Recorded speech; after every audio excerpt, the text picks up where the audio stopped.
Inspection की हमारी तकरीबन 11 टाइप्स आ जाती हैं।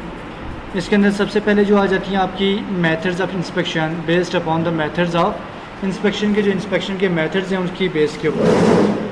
पहली आ जाती है रेमीडियल इंस्पेक्शन। रेमीडियल इंस्पेक्शन का मतलब जब आपने किसी चीज़ को ठीक करना होता है, रेमेडी होता है कि किसी चीज़ को ठीक करना, सॉर्ट आउट करना। सेकंड आ जाती है ऑपरेटिव इंस्पेक्शन, जब कोई ऑपरेशन परफॉर्म कर रहे हैं उस वक्त जो इंस्पेक्शन की जाती है। थर्ड आ जाती है प्रिवेंटिव इंस्पेक्शन, जिस वक्त आपने किसी डिफेक्ट को प्रिवेंट करना होता है, रोकना होता है, उसके लिए जो इंस्पेक्शन की जाती है। Fourth one in process inspection, जब आपका प्रोसेसेस वगैरह चल रहे हैं, आपकी एक्टिविटीज़ चल रही हैं।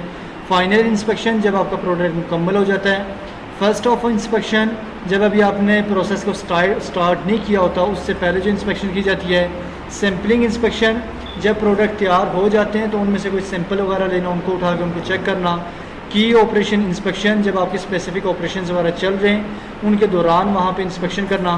फाइनल इंस्पेक्शन, उसके बाद जब आपके तमाम ऑपरेशंस कंप्लीट हो जाते हैं, आपका प्रोसेस कंप्लीट हो जाता है और कस्टमर को आपने प्रोडक्ट डिलीवर करना होता है, उस वक्त जो इंस्पेक्शन की जाती है उसे फाइनल इंस्पेक्शन कहा जाता है।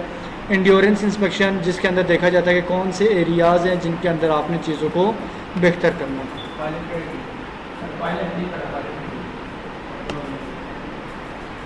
पायलट पीस इंस्पेक्शन, इसके अंदर जो आपके डिफरेंट पीसेस वगैरह होते हैं उनकी एक एक पीस की इंस्पेक्शन करना। जैसे लैपटॉप है तो इसके अंदर मल्टीपल जो पीसेस हैं इनको कंबाइन करके इसकी एक असेंबली बनाई गई है, तो इसके अंदर जो पायलट पीस इंस्पेक्शन आ जाती है। First of all remedial inspection, tools, jigs, fixtures and machines are checked in advance according to specification before the commencement of the operation. Remedial inspection के अंदर ये किया जाता है कि आपके जितने भी टूल्स हैं जो कि आपने एक्टिविटीज़ जिनके थ्रू आपने काम करना है, उन टूल्स को एडवांस के अंदर आपने चेक करना है, तमाम मशीन्स वगैरह को, तो आपकी स्पेसिफिकेशंस के अकॉर्डिंग है या नहीं है। और trial is attempted with a single piece, और आप क्या करते हैं कि जब भी आपने इंस्पेक्शन करनी है उससे पहले आप क्या कर लेते हैं, एक सिंगल पीस के साथ टेस्टिंग वगैरह परफॉर्म करके देख लेते हैं। उसके थ्रू कंफर्म हो जाता है कि आपकी जो टूल्स हैं स्पेसिफिकेशंस के अकॉर्डिंग है या नहीं है। Operative inspection, inspection is carried out after the completion of an operation before the component passes to the next operation or machine or department। Operative inspection के अंदर जब आप मल्टीपल चीज़ें तैयार कर रहे हैं, जैसे एक मोबाइल है तो मोबाइल के अंदर एक पार्ट तो है नहीं है, मल्टीपल जो पार्ट्स हैं उनको बनाया जाता है। प्रोसेसर बनाया जाता है, बैटरी बनाई जाती है, इसके जो जैक्स वगैरह बनाए जाते हैं, कैमराज बनाए जाते हैं, उसके बाद इसका पैनल तैयार किया जाता है, स्क्रीन वगैरह इसकी तैयार की जाती है, इसकी बॉडी को तैयार किया जाता है, तमाम चीज़ें अलग अलग तैयार की जा रही हैं। तो जब आपकी बॉडी है तो इस बॉडी के अकॉर्डिंग आगे फिटिंग होगी सही से कि नहीं, उसके लिए जब आपने चेक करना होता है पहले आप उसकी फ़ाइनल चेकिंग कर लेते हैं कि वो स्पेसिफिकेशन को पूरा कर रहा है या नहीं कर रहा। उसके बाद फिर बॉडी को आगे क्या किया जाता है, इसके अंदर फर्दर फिटिंग की जाती है। और ये जो दरमियान में जो इंस्पेक्शन आ रही है इसे हम ऑपरेटिव इंस्पेक्शन का नाम देते हैं। फिर preventive inspection, to prevent the wrong purchasing of material, जब आप मटेरियल को परचेज़ कर रहे होते हैं उस वक्त आप चेक करते हैं जो मटेरियल है वो आपकी रिक्वायरमेंट्स को पूरा कर रहा है या नहीं कर रहा, और इसके अंदर कोई वहाँ पे डिफेक्ट वगैरह तो मौजूद नहीं है। इसके अंदर इसके टूल्स वगैरह, जॉइंट्स, इसके साइज़, उसकी क्वालिटी, उसकी क्वांटिटी, इन तमाम चीज़ों को चेक किया जाता है ताकि उस प्रोडक्ट के अंदर जब वो प्रोडक्ट आपकी मार्केट के अंदर इन हो रहा है या उस प्रोडक्ट को जब आपने फर्दर उससे मैन्युफैक्चरिंग वगैरह करनी है तो उसके अंदर कोई डिफेक्ट वगैरह, कोई कमी वगैरह ना आए। नेक्स्ट आ जाती हैं टाइप्स ऑफ इंस्पेक्शन। इन के अंदर ही fourth one in process inspection. In process inspection के अंदर क्या किया जाता है कि टाइम बेस्ड इंस्पेक्शन होती है, जिसके अंदर आपके मल्टीपल टाइम के ऊपर वहाँ पे प्रोसेस के दौरान क्वालिटी को चेक किया जा रहा होता है। जैसे प्रोडक्ट स्टार्ट हो गया कि आप क्या कर रहे हैं कि आप इसकी एक मोबाइल है, इसकी बॉडी तैयार कर रहे हैं, तो बॉडी तैयार करते वक्त उसकी पहले मटेरियल को चेक किया गया, मटेरियल के बाद उसके प्रोसेस के दौरान जब उसके सांचे के अंदर या आप उसके कोई आपने उसका तैयार किया हुआ है जिसके अंदर आपने उसकी प्रॉपर मोल्ड वगैरह तैयार किया हुआ है, उसको आप चेक करेंगे वो अप्रोप्रिएट है या नहीं है। उसके बाद जब उसको वहाँ पे उसके अंदर पुट कर दिया जाएगा, उसकी फिनिशिंग वगैरह को देखा जाएगा, जब उसमें से निकाला जाएगा उसके बाद चेक किया जाएगा उसको ओवरऑल, उसके हर एक स्टेज के ऊपर उसकी जब चेकिंग की जाती है, इसे हम इन प्रोसेस इंस्पेक्शन का नाम देते हैं। और फाइनल इंस्पेक्शन, जब आपका प्रोडक्ट एक पूरा तैयार हो जाता है, अब उसकी एक्यूरेसी को और उसकी फंक्शनिंग वगैरह को चेक करने के लिए जो इंस्पेक्शन की जाती है उसे हम फाइनल इंस्पेक्शन कहते हैं। उसके बाद based upon location types of जो इंस्पेक्शन है, लोकेशन के अकॉर्डिंग कौन कौन सी हैं, इसके अंदर सबसे पहले आ जाती है centralized inspection. Centralized inspection, products to be inspected और move to special room where precision measuring devices are located. अब जो सेंट्रलाइज इंस्पेक्शन होती है, इसके अंदर जो प्रोडक्ट है उसको उठा के उस जगह पे लेके जाया जाता है जहाँ पे जो मेजरिंग टूल्स हैं, मेजरिंग जितनी भी टेक्नोलॉजी है वो अवेलेबल है। डिसेंट्रलाइज और फ्लोर इंस्पेक्शन, इसके अंदर जो सेमी फिनिश प्रोडक्ट होते हैं उनकी इंस्पेक्शन की जाती है और वहाँ पे जो टूल्स है जिसके थ्रू आपने इंस्पेक्शन परफॉर्म करनी है वो वहाँ पे आके वर्क प्लेस के ऊपर उसकी चेकिंग कर रहा था, फ्लोर के ऊपर उसकी इंस्पेक्शन परफॉर्म की जाती है। अब कौन कौन से फैक्टर्स हैं जो कि क्वालिटी ऑफ मैन्युफैक्चरर के, जो मैन्युफैक्चरर एक प्रोडक्ट को तैयार कर रहा है उस क्वालिटी को अफेक्ट करते हैं। सबसे पहला फैक्टर आ जाता है रॉ मटेरियल। रॉ मटेरियल अगर सही से परचेज़ नहीं किया जाएगा, उसकी जो ग्रेडिंग है वो सही से देखी नहीं जाएगी, तो वो रॉ मटेरियल आपकी जो क्वालिटी है उसको मुतासर करता है। अगर अच्छे से करेंगे तो वो पॉजिटिवली अफेक्ट करेगा, अगर सही से आप उसकी रॉ मटेरियल की परचेजिंग नहीं करेंगे तो वो नेगेटिवली अफेक्ट करेगा। सेकेंड चीज़ आ जाती है skilled man power. Skilled man power, अगर आपके पास प्रोफेशनल एक्सपीरियंस और स्किलफुल लोग नहीं हैं तो आपका जो प्रोडक्ट है वो कभी भी सही से तैयार नहीं होगा। जैसे एग्जांपल अक्सर दी जाती है कि अगर आपके पास एक बहुत अच्छी लकड़ी है तो आपके पास कोई प्रॉपर वहाँ पे आर्किटेक्चर नहीं है जो कि उसको तैयार कर सके, डिज़ाइनिंग वगैरह कर सके, तो क्या उस लकड़ी का कोई काम हो सकता है? आपको दे दें कोई लकड़ी, बहुत नायाब लकड़ी आके आपको पकड़ा दें, इससे कोई बहुत अच्छी सी चीज़ बना के दो, क्या बनाएंगे आप? खराब ही होगी ना। अब इसके अंदर क्या चीज़ आ रही है?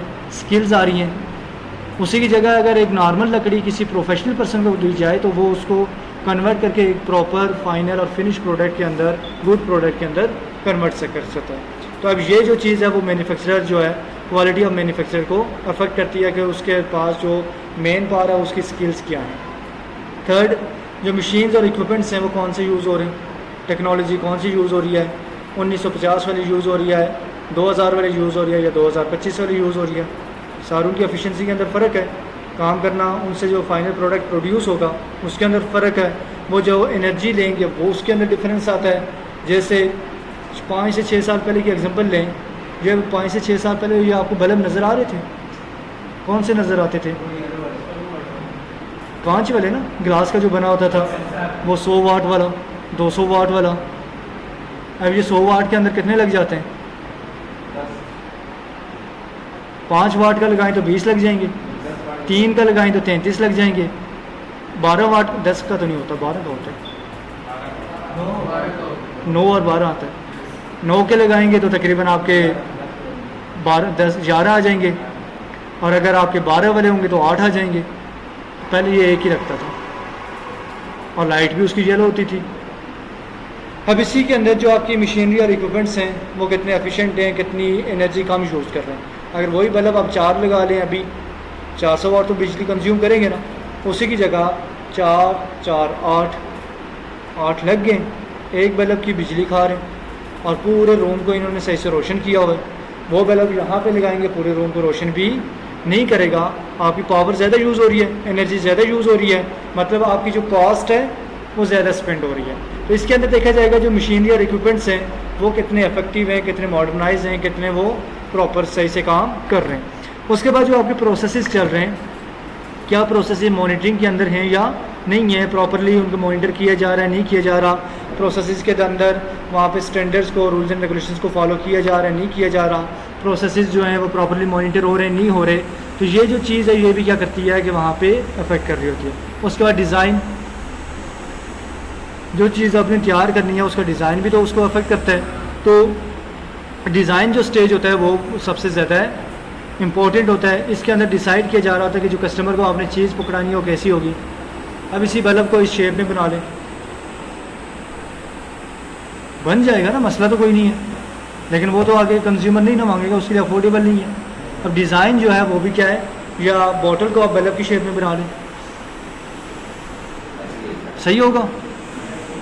नहीं तो फिर आपने इस चीज़ को कंसीडर करना है और इसके अकॉर्डिंग क्वालिटी को मेंटेन करना है। और पर्पज़, चीज़ बना रहे क्यों वही ना पता हो तो फिर,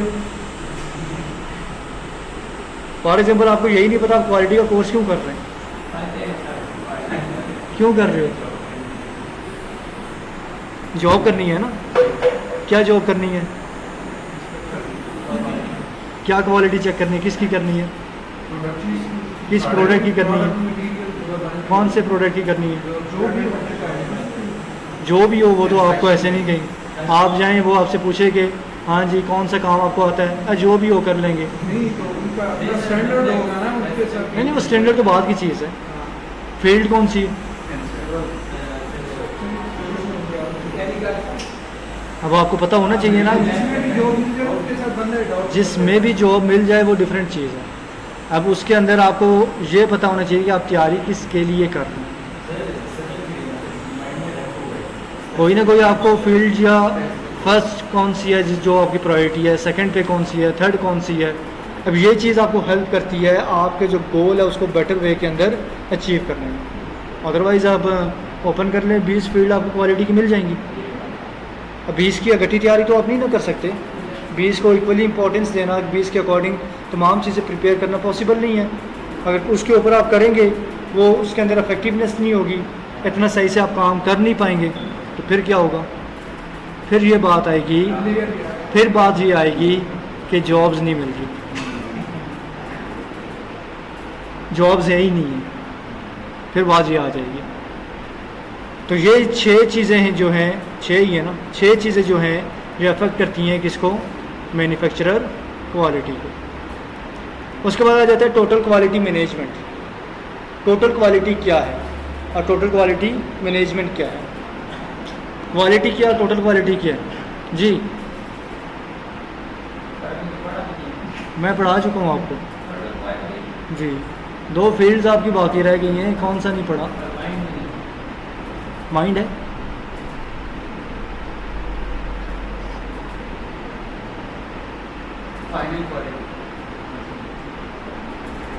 जी 2 महीने हो गए, आंखें खोल लिया करो। क्या है टोटल क्वालिटी और क्वालिटी क्या है? टोटल क्वालिटी अगर आप स्ट्रेस लेवल से भी काम कर रहे हैं तो टोटल जो भी चीज़ें वो चल जानी चाहिए, काम के मियार को बेहतर बनाना। क्वालिटी क्या और टोटल क्वालिटी क्या है? टोटल क्वालिटी इदारे में या जिस फील्ड में आप काम कर रहे हैं उसमें वहाँ जितनी भी चीज़ें आती हैं उसकी क्वालिटी को उसके मियार पर बेहतर बनाना। तो क्वालिटी क्या है? क्वालिटी किसी भी स्पेसिफिक चीज़ की स्टैंडर्ड के साथ उसको कंपेयर करना, यूजर्स को रीच होने से पहले वो। क्वालिटी और टोटल क्वालिटी में डिफरेंस ये आता है। क्वालिटी जस्ट क्या होती है कि कंज्यूमर के साथ जुड़ी होती है, कस्टमर हमारा क्या रिक्वायरमेंट है, कस्टमर की क्या डिमांड है, वो क्वालिटी आ जाती है। टोटल क्वालिटी आ जाता है आपका पूरा सिस्टम आ जाता है, सिस्टमेटिक रिव्यू आ जाता है कि आप जो सिस्टम लेके चल रहे हैं तो उसके अकॉर्डिंग आप क्या काम कर रहे हैं। जैसे ट्रेडिशनल व्यू को देखा जाए तो पहले उनका काम बस यही होता था कि जिस बंदे ने जो चीज़ मांग ली है वो तैयार करके देनी है, उसके अंदर कोई मसला नहीं है। लेकिन आज के दौर में एक मैनेजमेंट के अकॉर्डिंग काम करवाया जाता है। पहले जो ट्रेडिशनल वे था जहाँ पे प्रोडक्ट तैयार करना था उसके अंदर एक ही बंदा होता था जो कि एक्सपीरियंस्ड होता था, उसी ने सारे काम करने होते थे, वही उन चीज़ों को करता था। लेकिन आज के दौर के अंदर उस काम को डिवाइड कर दिया गया, उसको छोटे छोटे हिस्सों के अंदर कर दिया गया है और क्वालिटी को इम्प्रूव किया जा रहा है। तो टोटल क्वालिटी का मतलब होता है कि जो आपका प्रोसेस है प्लानिंग से लेके कस्टमर तक जो प्रोडक्ट पहुंच रहा है और उसका जो फीडबैक है, यहाँ तक के तमाम जो स्टेजेस हैं, तमाम जो लेवल्स हैं, उनके ऊपर आपने वर्किंग करनी होती है। प्लानिंग भी इफेक्टिव वे के अंदर करनी है, प्रोडक्शन भी करनी है, प्रोडक्शन के बाद स्टोरिंग करनी है, स्टोरिंग के बाद ट्रांसपोर्टेशन इफेक्टिव वे के अंदर करनी है। उसके बाद जब आपका कस्टमर तक प्रोडक्ट पहुंच जाए उससे रिव्यू लेना, उसके अंदर इम्प्रूवमेंट करना, ये तमाम जो चीज़ें मिला के जो सिस्टम बनता है उसे हम टोटल क्वालिटी मैनेजमेंट कहते हैं। Total quality management a strategic approach to produce the best product and services possible through constant innovation. अब ये एक स्ट्रेटजी है, एक हिकमत अमली है जिसके अंदर कोशिश की जाती है कि बेहतरीन जो प्रोडक्ट है वो बनाया जाए और सर्विसेज बेहतरीन दी जाएं और उसके अंदर जो कांस्टेंट इनोवेशन रखी जाए। कांस्टेंट इनोवेशन का मतलब कि आपके जो प्रोडक्ट के दौरान, डेवलपमेंट के दौरान जो वहाँ पे टेक्नोलॉजी यूज़ हो रही है या मेथड यूज़ हो रहे हैं उनके अंदर वेरिएशन ना आए, उनके अंदर वहाँ पे चेंजिंग ना आए। ऐसा ना हो कि एक बोतल बनी है उसका ढक्कन इधर लगा हुआ, दूसरी का इधर लगा हुआ, तीसरी का नीचे वाली साइड पर लगा हुआ।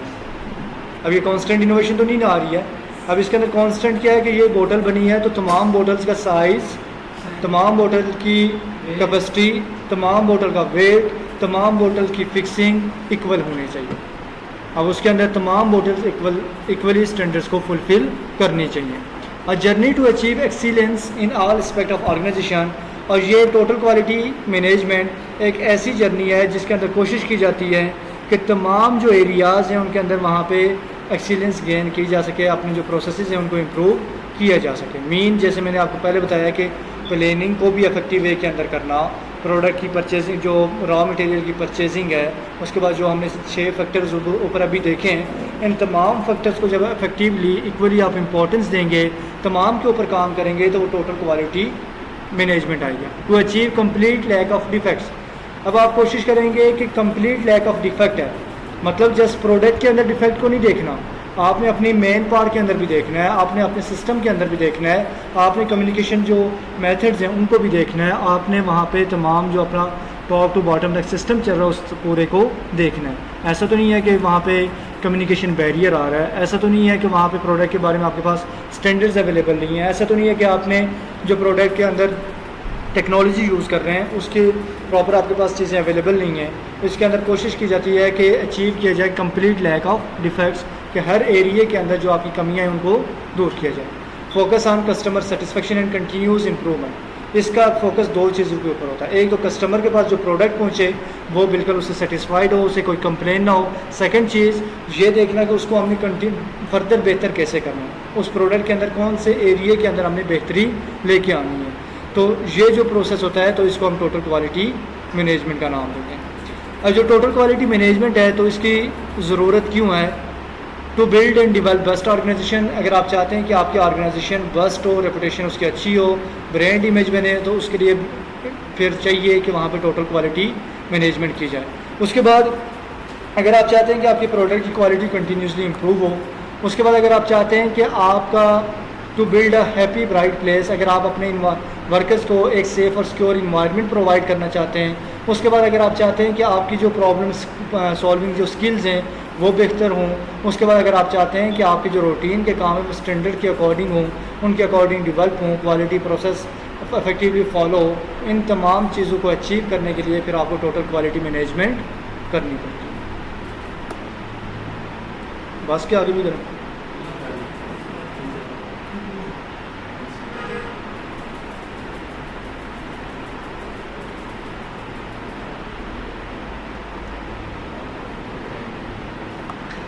Principles of total quality management, जो टोटल क्वालिटी मैनेजमेंट है तो इसके क्या उसूल हैं, किन उसूलों पे ये काम करता है।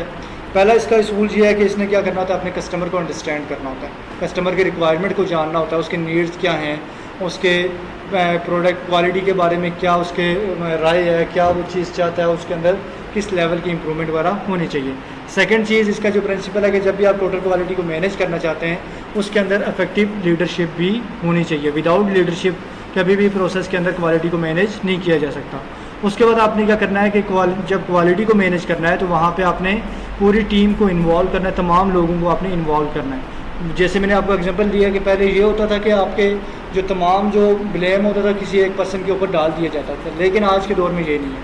अगर आप क्या कर रहे हैं कि अगर कोई प्रोडक्शन हो रही है, प्रोडक्शन के दौरान कोई प्रोडक्ट डिफेक्टिव तैयार हो रहा है, तो इसके अंदर जस्ट उस बनाने वाले की गलती नहीं है। अब यहाँ पे जो सुपरवाइज़र है उसकी भी गलती आ रही है, यहाँ पे जो मैनेजर आ रहा है उसकी भी गलती आ रही है, जहाँ पे वो बंदा जिसने डिज़ाइनिंग किया उसकी भी गलती आ रही है, जहाँ पे वो बंदा जिसने इस प्रोडक्ट को अप्रूव किया उसकी भी गलती आ रही है। अब ये तमाम जो बंदे हैं वो इसके अंदर शामिल हैं, तो इसके अंदर इन्वॉल्वमेंट ऑफ पीपल के तमाम को शामिल करके क्वालिटी को मैनेज किया जाए। उसके बाद प्रोसेस अप्रोच, अब आपकी जस्ट प्रोडक्ट अप्रोच नहीं होनी चाहिए, प्रोसेस अप्रोच होनी चाहिए। प्रोडक्ट अप्रोच का मतलब ये होता है कि आपका फोकस जस्ट प्रोडक्ट के ऊपर होता है कि किस तरह वो तैयार हो जाएगा, और वो तैयार होके आना चाहिए, कोई मसला नहीं है। मतलब बंदा ठीक होना चाहिए, बेशक वो हकीम से ठीक हो, बेशक वो डॉक्टर से ठीक हो। प्रोसेस अप्रोच का मतलब है वो ठीक हो लेकिन एक सिस्टम के अकॉर्डिंग जो बंदा उसका इलाज कर सकता है उसके थ्रू ठीक हो। इसके अंदर प्रोसेस अप्रोच अपनाई जाती है। उसके बाद system approach to management, management क्या करती है, एक सिस्टमेटिक वे के अकॉर्डिंग काम करती है। सिस्टम के अंदर क्या होता है कि रूल्स एंड रेगुलेशंस होते हैं, पॉलिसीज़ होते हैं, स्टैंडर्ड्स बने होते हैं, मैनेजमेंट होती है, लीडरशिप होती है, एम्प्लॉयज़ होते हैं, वो तमाम मिल के तो वहाँ पे क्या कर रहे होते हैं, काम कर रहे होते हैं। कंटिन्यूस इंप्रूवमेंट, इनका एक मेन उसूल ये भी है कि इन्होंने क्या करना है कि कंटिन्यूसली बेहतरी की तरफ लेके जाना है, और जब भी डिसीजन मेकिंग करनी है, डिसीजन मेकिंग के दौरान फैक्ट्स एंड फिगर को प्रायोरिटी देनी है, ना कि इमेजिनेशन को, ना कि बिलीव्स को, ना ही किसी वैल्यूज़ को, या वहाँ पे फेवर वगैरह ये चीज़ें नहीं होनी चाहिए। और म्यूचुअली बेनिफिशियल सप्लाई रिलेशनशिप, और इसके अंदर टोटल क्वालिटी मैनेजमेंट के अंदर एक उसूल ये भी रखा जाता है कि ये जो सप्लायर है और जो आपका बेनिफिशियर हैं, जो भी सप्लाई रिलेशनशिप्स जितने भी हैं उनको मैनेज किया जाए, कस्टमर और सप्लायर के दरमियान के रिलेशनशिप को इम्प्रूव किया जाए और उसके अकॉर्डिंग वहाँ पे चीज़ें अचीव की जाएँ। नेक्स्ट फिर स्टार्ट करेंगे कि implementation of total quality management की, इसको इम्प्लीमेंट कैसे किया जाएगा और इसके फ़ायदे क्या हैं। ये 9000 क्या हुआ?